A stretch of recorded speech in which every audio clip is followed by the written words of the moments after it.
El amor en tiempos de codicia. El domingo antepasado comenzamos con este tema, en este mismo texto. Y realmente ha sido una bendición del Señor el detenernos un poquito más en esto. Y vamos a seguir entonces hablando de el amor en tiempos de codicia. Honroso sea en todos el matrimonio, dice nuestro texto. Pero ¿qué es honrarlo? ¿Qué significa? Honroso significa, en el griego, apreciarlo, estimado, considerado de mucho valor. Para que nos hagamos una idea mejor del significado de este vocablo, casi la misma palabra se usa en 1 de Pedro capítulo 2, versículo 7. Y ahí está referida a Cristo. Dice ahí, para vosotros pues, los que creéis, Él es precioso. Está hablando de Cristo. Pero esta es casi la misma palabra que se usa aquí en Hebreos 13:4, donde dice honroso. Él es precioso, Cristo es precioso, ¿qué duda cabe? Y en el mismo valor y estima debe ser considerado el matrimonio.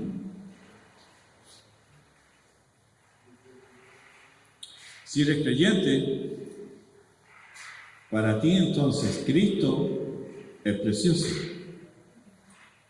y el matrimonio de igual manera. Es doctrina bíblica que la relación entre Cristo y el cuerpo es eterna. Nuestros cuerpos son miembros de Cristo porque le pertenecen, por cuanto están incluidos en la redención que Él efectuó con su sangre, y también porque están tan unidos a Él que participan de su vida. Recuerda Juan 15, versículo 5, donde ahí dice el Señor, separados de mí, nada podéis hacer. Separados de Él están los que permanecen sin Cristo. Pero si eres creyente, estás en Cristo. Por consiguiente, todo lo que hagas con el cuerpo debe glorificar a Dios.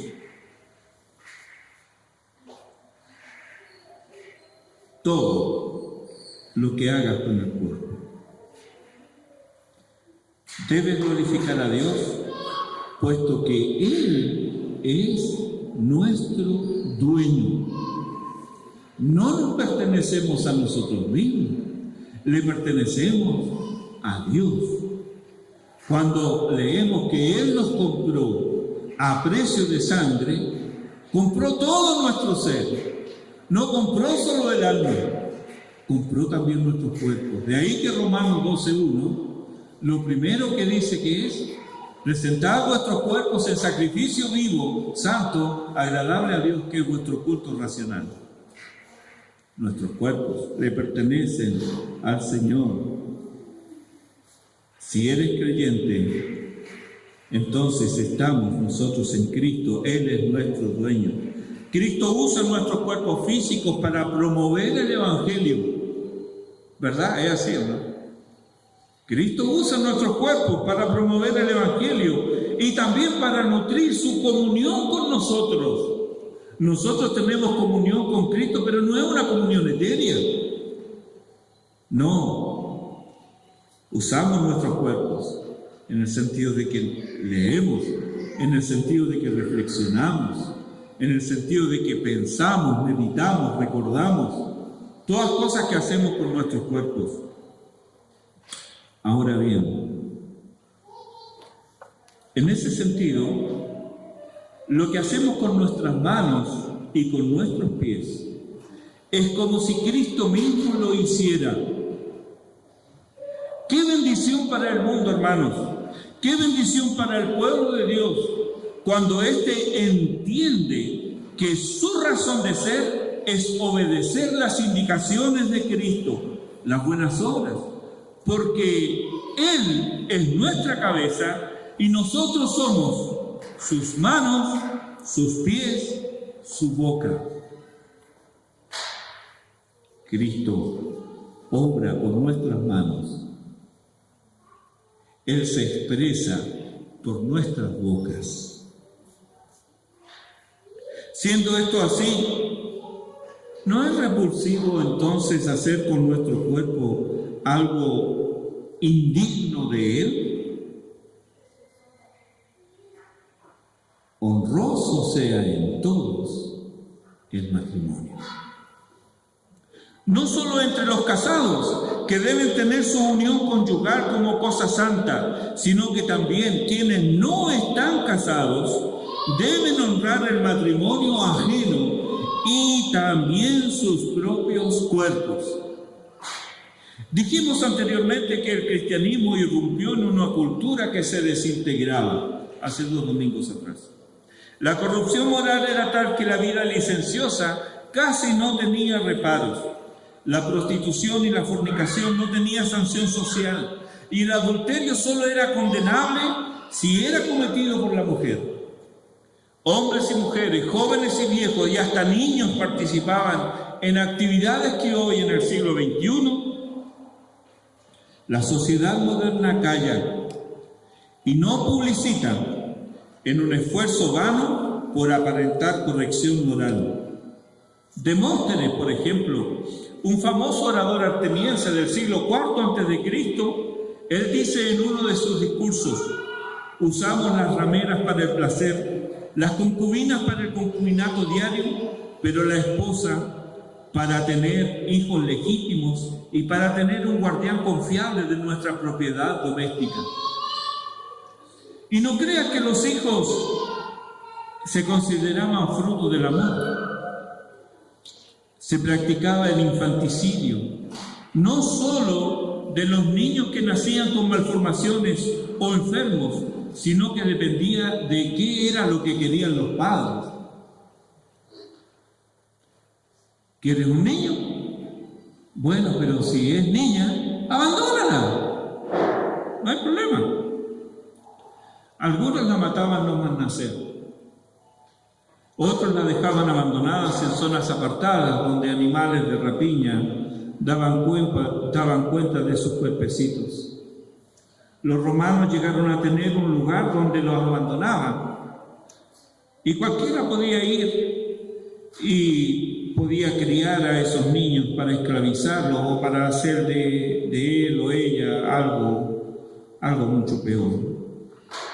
El cristianismo obviamente se horrorizó frente a esto y pronto las iglesias que fueron surgiendo fueron los lugares donde abandonaban los hijos no deseados a instancias de la piedad y misericordia de los pastores y creyentes en general.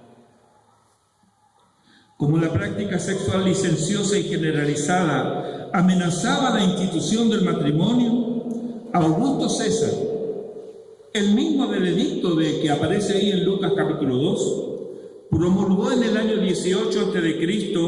la Lex Julia Adulteris, la ley Julia del adulterio. Con esto él quería limitar por ley la adicción del pueblo al sexo ilícito. Algunas mujeres de la alta sociedad romana se inscribían siendo solteras en un registro público de prostitutas, a fin de que si eran halladas culpables de adulterio, no sufrieran la muerte de mano de su esposo, que legalmente podía hacer esto, por cuanto su nombre estaba inscrito en ese registro.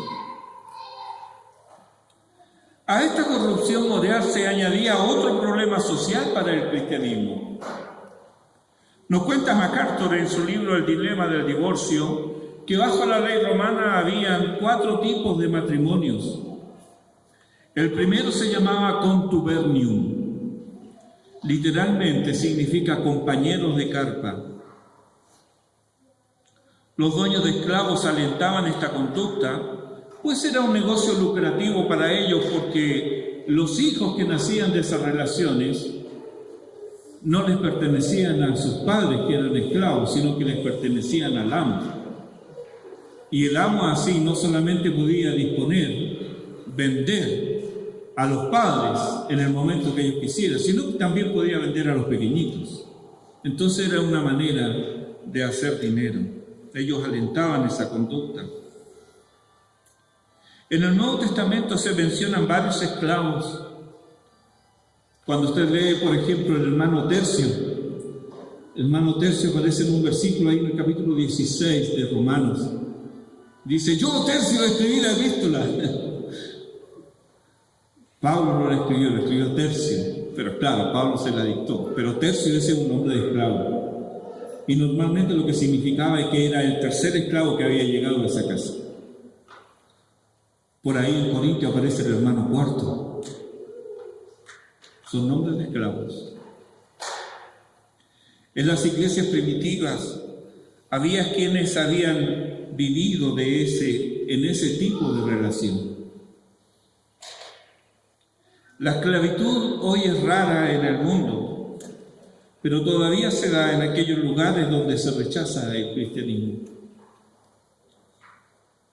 Pero en cualquiera de nuestras ciudades hay abundancia de convivencia sexual, uniones de hecho, contubernio, igual que en el siglo I de nuestra era.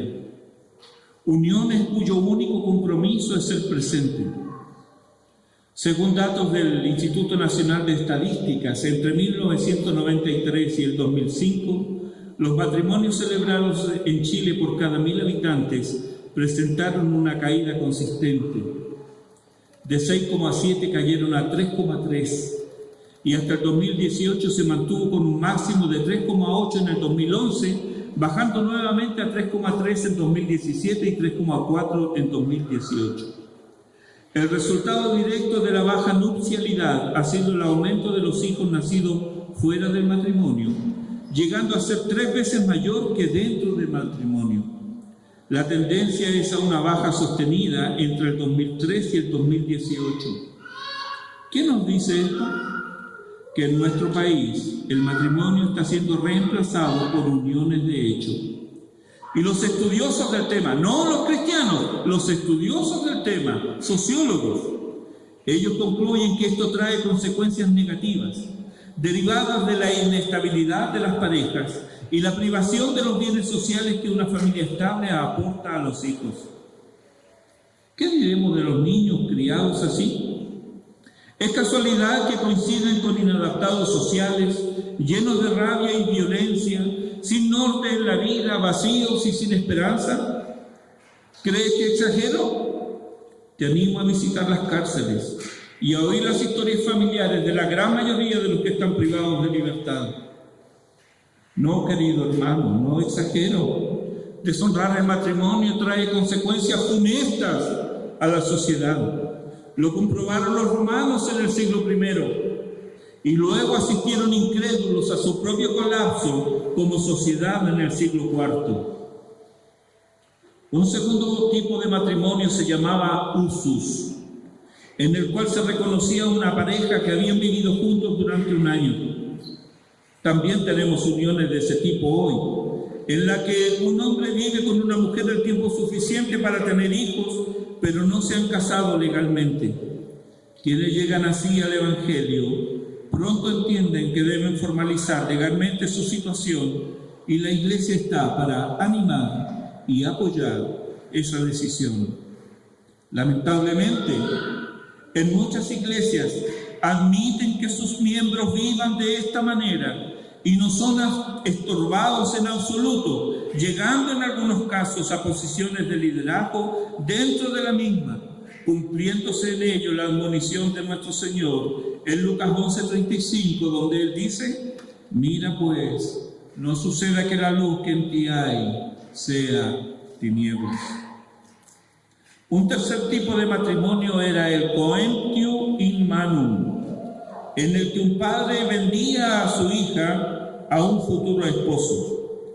Esta es una práctica que no ha desaparecido al día de hoy.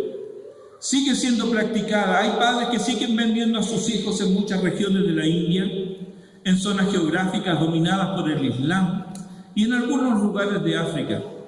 En ninguno de estos lugares ha llegado el Evangelio. El cuarto tipo de matrimonio bajo el Imperio Romano era más elevado que los otros tres. Los miembros de la nobleza, los patricios, se casaban en un servicio llamado confarreatio, sobre el cual se basa la ceremonia moderna del matrimonio cristiano, llegando así con pocos cambios hasta la Reforma del siglo XVI. La ceremonia original implicaba la participación de ambas familias en los arreglos de la boda. Una dama acompañaba a la novia y un hombre al novio. Se intercambiaban votos o promesas. La novia llevaba un velo, se ofrecía un anillo, había un ramo de flores nupciales y una torta. La tasa de divorcio, sin embargo, era muy alta y no era raro encontrar a hombres y mujeres con 20 matrimonios a cuestas. En la sociedad judía, mucho menos permisiva que la sociedad pagana, también encontramos visos de esta corrupción, pues no en vano leemos la reprensión del Señor por medio del profeta Malaquías, ahí en el capítulo 2, y la enseñanza y reprensión de nuestro Señor en Mateo 19. Es a este mundo, no muy diferente al nuestro, al que se dirigen estas palabras: honroso sea en todos el matrimonio. Ténganlo en alta estima, aprécienlo. Muy temprano en este mundo caído, Lamec hizo caso omiso a lo ordenado por Dios y tomó para sí más de una mujer, y desde entonces el deseo de lo que está prohibido, de tomar lo que no debe ser tomado, el dar licencia a pasiones y apetitos que van en contra de las leyes de Dios y de los hombres, es decir, el significado en todas sus variables de la palabra pleonexia, ha inundado nuestro mundo y ha permeado los corazones. Lo dijo el Señor en Marcos 7, 21 al 23, dice Él: porque de dentro del corazón de los hombres salen los malos pensamientos, los adulterios, las fornicaciones, los homicidios, los hurtos, las avaricias, las maldades, el engaño, la lascivia, la envidia, la maledicencia, la soberbia, la insensatez. Y esto que denuncia el Señor es lo que el apóstol Pablo llama en Gálatas 5, 19 al 21, obras de la carne. Y manifiestas son las obras de la carne, que son adulterio, fornicación, inmundicia, lascivia, idolatría, hechicerías, enemistades, pleitos, celos, iras, contiendas, disensiones, herejías, envidias, homicidios, borracheras, orgías y cosas semejantes a estas, acerca de las cuales os amonesto, como ya os lo he dicho antes, que los que practican tales cosas no heredarán el reino de Dios. Nos gustaría pensar que esto solo se encuentra en los corazones sin Dios y sin esperanza, en corazones vacíos del Evangelio. Pero los creyentes también tenemos corazones, y nuestros corazones son engañosos y perversos. De ahí la insistencia de las Escrituras a examinarnos a nosotros mismos, pues el primer paso hacia la inmundicia es pensar que se está por sobre el mal. No te engañes, no estás por sobre el mal. Más bien, con el apóstol Pablo descubre ahí en Romanos 7, para que puedas clamar a Dios por misericordia por tu vida. Honra tu matrimonio, respeta el matrimonio ajeno, pues Dios no dará por inocente al culpable. Más bien dice nuestro texto que a los fornicarios y a los adúlteros los juzgará Dios. El apóstol Pablo, luego de elaborar una lista vergonzosa en Romanos capítulo 1, dice en el capítulo 2, versículo 2, más sabemos que el juicio de Dios contra los que practican tales cosas es según verdad. En 1 Corintios capítulo 6, los versículos 9 y 10, te dice claramente que no heredarán el reino de Dios. Lo mismo repite en Efesios 5:5. Y en Apocalipsis 22:15 dice que quedará fuera de la ciudad de Dios. ¿Dónde? Apocalipsis 21:8 lo dice claramente. Tendrán su parte en el lago que arde con fuego y azufre, que es la muerte segunda. El camino al desastre eterno te lo pavimenta la codicia. Y el mundo está lleno de codiciosos en el sentido bíblico del término, que es mucho más extenso que un amor desmedido por las posesiones materiales. Abarca la mezquindad, el engaño, el fraude, el deseo inmoral y el apetito sensual y desmedido. Esto es lo que ocurre cuando honras y das culto a la criatura antes que al Creador, y que Pablo sintetiza en Romanos 1:29 y siguientes, donde dice: estando atestado de toda injusticia, fornicación, perversidades, avaricia, maldad, lleno de envidia, homicidios, contienda, engaños, malignidades, murmuradores, detractores, aborrecedores de Dios, injuriosos, soberbios, altivos, inventores de males, desobedientes a los padres, necios, desleales, sin afecto natural, implacables, sin misericordia. Y si todo esto está latente en el corazón, ¿es sensato alimentarlo? ¿No es necio y peligroso acaso exponerse a una exacerbación de estos apetitos en vez de amortiguarlos?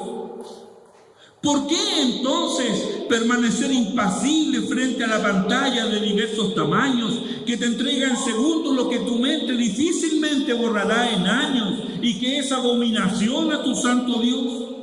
¿Por qué contaminar así nuestro cuerpo y nuestro espíritu? Me dice que a ti no te daña porque tienes un criterio formado. ¿Has escuchado eso? No, eso lo puedo ver yo porque yo tengo un criterio formado. Los niños no, aquí se van a acostar. Pero yo puedo ver estas cosas, yo soy un adulto. Tengo criterio formado. Quiero decirte lo siguiente: tienes que saber que todos los que sufren y sufrirán en el infierno eterno tienen criterio formado, son responsables y están conscientes de su locura y necedad. Querido amigo y hermano, oye, te ruego el consejo. En Proverbios 4:23, ahí te dice de una manera amorosa: hijo mío, sobre toda cosa guardada, guarda tu corazón, porque de él mana la vida. Hombres y mujeres casados aquí hoy día, Proverbios 5, 15, 23, bebe el agua de tu misma cisterna y los raudales de tu propio pozo. Se derramarán tus fuentes por las calles y tus corrientes de agua por las plazas. Sean para ti solo y no para los extraños contigo. Sea bendito tu manantial y alégrate con la mujer de tu juventud como sierva amada y graciosa gacela. Sus caricias te satisfagan en todo tiempo y en su amor recréate siempre. Pero el texto no termina ahí. ¿Y por qué, hijo mío, andarás ciego con la mujer ajena y abrazarás el seno de la extraña? Porque los caminos del hombre están ante los ojos de Jehová y él considera todas sus veredas. Prenderán al impío sus propias iniquidades y retenido será con las cuerdas de su pecado. Él morirá por falta de corrección y errará por lo inmenso de su locura. Ah, querido hermano, honra tu matrimonio. Comienza por obedecer al Señor en cuanto a su diseño para él mismo. ¿Qué pensarás del constructor que comienza su casa haciendo primero el techo? ¿No dirás acaso que este se volvió loco? ¿Cómo está haciendo el techo primero? ¿Y qué te hace pensar que no seguir las directrices de Dios va a mejorar tu matrimonio? Jesús nos remite al mismo principio de la creación. Génesis 2:24. Por tanto, dejará el hombre a su padre y a su madre, y se unirá a su mujer, y serán una sola carne.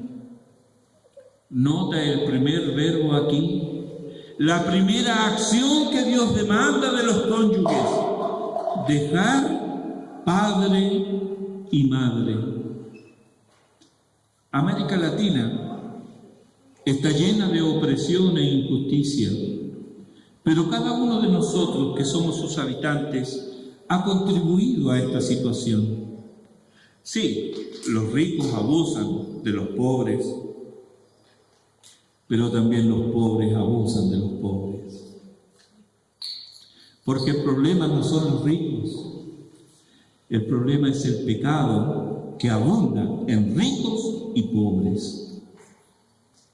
Muchos de nuestros abuelos fueron obligados a separarse en las uniones que habían formado, y muchas veces con hijos, porque sus padres no querían perder el aporte económico que estos contribuían al hogar. Muchos de nuestros abuelos tuvieron escasa o nula educación porque desde pequeños debían trabajar. Crecían y en vez de independizarse, eran obligados a permanecer bajo el techo paterno. Así nacieron y crecieron muchos niños llamados despectivamente guachos. Algunos de ellos son o fueron nuestros padres. Nunca o muy tarde, y a veces de mala manera, salieron del hogar. No dejaron a padre y madre, y los hijos sufrieron las consecuencias. Te asombrará saber hoy, al visitar centros penitenciarios, cuántos de los que están ahí han sido criados por abuelos, porque tenían solo un progenitor con ellos. Hoy, sin el apremio de esa pobreza dolorosa, muchos insisten en el mismo camino: permanecer junto a los padres. ¿Ese es el diseño divino del matrimonio? Que quienes no conozcan el Evangelio vivan así es comprensible, porque están en tinieblas. Pero los que viven a la luz de la palabra de Dios insistirán en su propio camino. ¿En quién confiamos? ¿En Dios y en nuestros padres para satisfacer nuestras necesidades? ¿Acaso son nuestros suegros la esperanza para aliviar la necesidad? ¿Es que con Dios no alcanza? Observa los matrimonios. ¿Quiénes prosperan y son más libres en todo sentido? Aquellos que han obedecido el mandato de dejar a padre y madre. Y esto no solo comprende el lugar físico, sino también el aspecto emocional y psicológico. Tristemente, no es raro encontrar matrimonios que emocional y psicológicamente están tan unidos a padres o suegros que son ellos la guía y directriz de sus vidas. Aquí no importa lo que Dios diga. No importa lo que el cónyuge diga, porque lo que importa es lo que los padres o los suegros digan, porque lo que importa es lo que ellos opinen, y eso es lo que se hace. Al ser esto así, ¿honran el matrimonio? No. No han dejado a padre y madre. Y se unirá a su mujer, dice Génesis 2:24, y esto comprende mucho más que la unión física, es adherencia entre los cónyuges. En la diversidad de voces y opiniones que se oyen sobre alguna cosa, es la voz del cónyuge la que se oye, se examina y de acuerdo a criterios bíblicos es lo que se sigue. Los cónyuges no están en competencia, jamás. Cada uno en el rol que Dios le ha dado honra su matrimonio cumpliendo su rol, no usurpando el rol del otro o menoscabándolo. Y serán una sola carne, dice el versículo 24. El cual se da en un contexto de amor profundo, abnegado, tierno y puro. Y este amor es un símil del amor de Cristo por su iglesia. Lo dice Pablo en Efesios 5:32. Observa también que la vida cristiana integral comprende todas las áreas de la vida sin excluir el sexo. Recuerda entonces que nuestra fortaleza como matrimonios será tan fuerte como fuerte sea el eslabón más débil en esta cadena de nuestra conducta cristiana.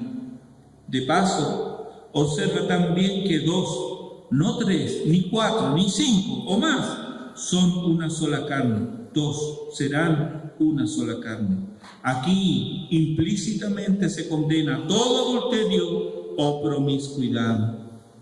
Pablo dice en Efesios 5:32, grande es este misterio, mas yo digo esto respecto de Cristo y de la iglesia. Dice el erudito en griego Robertson respecto de este texto, evidentemente Pablo quiere decir que el misterio es la comparación que hace del matrimonio con la unión entre Cristo y la iglesia. O sea que la relación Cristo-iglesia se ve reflejada aquí en la tierra en la unión del esposo con su esposa. Y así, mediante el poder de la relación Cristo-iglesia, el esposo y la esposa, el matrimonio, sea capaz de funcionar a una altura gloriosa, donde ambos disfrutan de suprema felicidad, son bendición para sus semejantes y dan gloria a Dios con sus vidas. ¡Qué misterio bendito! Y somos parte de Él. Por lo tanto, debemos preguntarnos cada día si hemos de ser fieles a este supremo ideal. Como esposo, ¿estoy amando a mi esposa con las características del amor de Cristo por su iglesia? Es que no se lo merece. ¿Y quién te dijo que tenía que merecerlo? ¿Cómo te ama Cristo? A veces te ama y a veces no. Romanos 5:8, más Dios muestra su amor para con nosotros, en que siendo aún pecadores,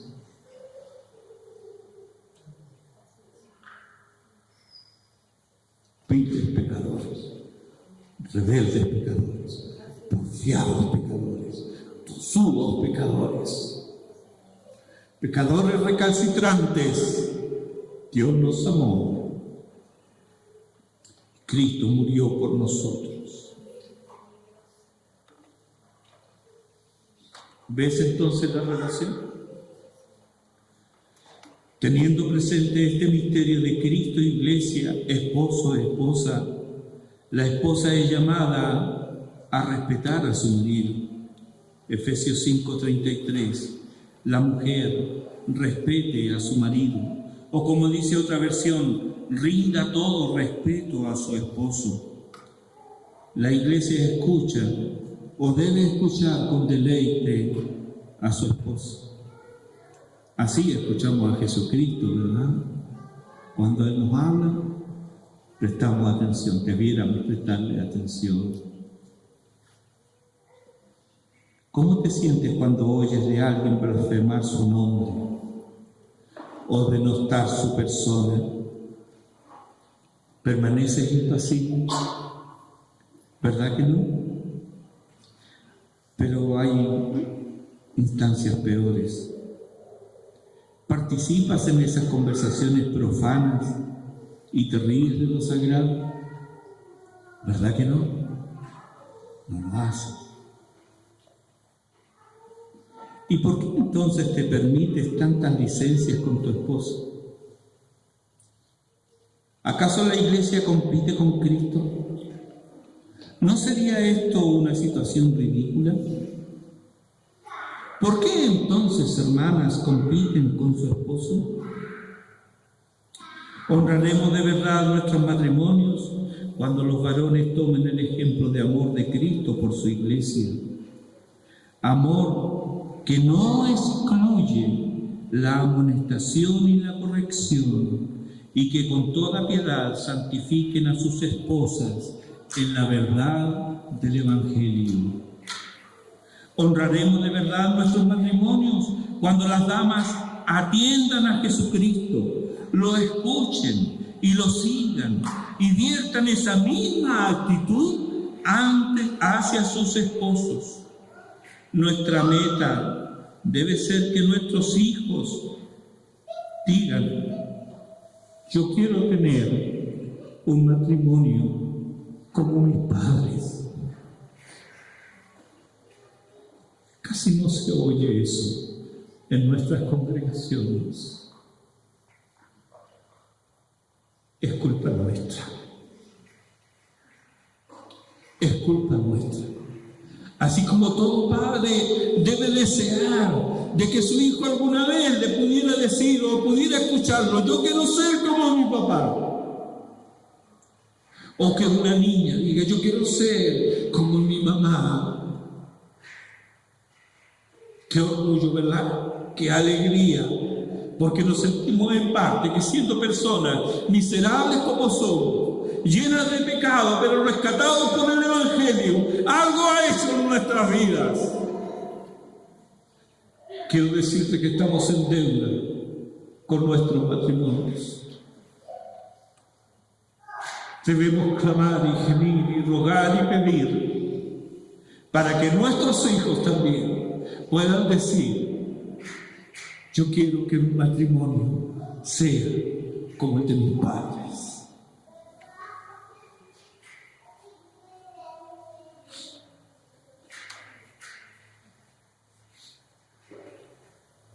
Parece imposible, ¿verdad?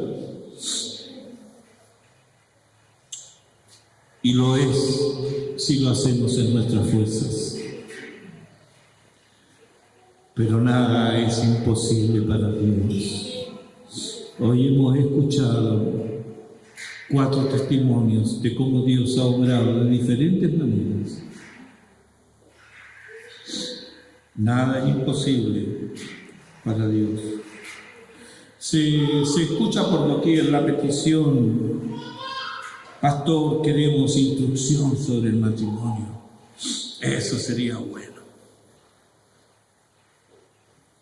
Tal vez sea necesario, pero lo que sí puedo asegurar, que el mejor consejo para la vida y para la vida matrimonial es este. ¿Quieres escucharlo? Este es el consejo: arrepiéntete de tus pecados y entrégale tu vida a Jesucristo.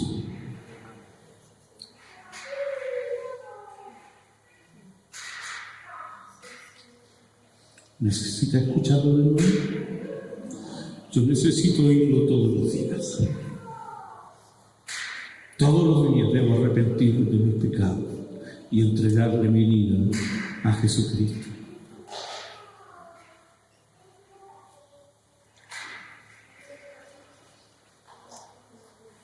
¿Por qué no lo haces ahora? Tú que todavía no le has entregado tu vida a Cristo, ¿por qué no se lo entregas hoy? ¿Por qué hoy no te arrepientes de tus pecados y vienes a Cristo? Él dice: ve aquí, al que a mí viene, yo no le echo fuera. Ven a Cristo, ¿no?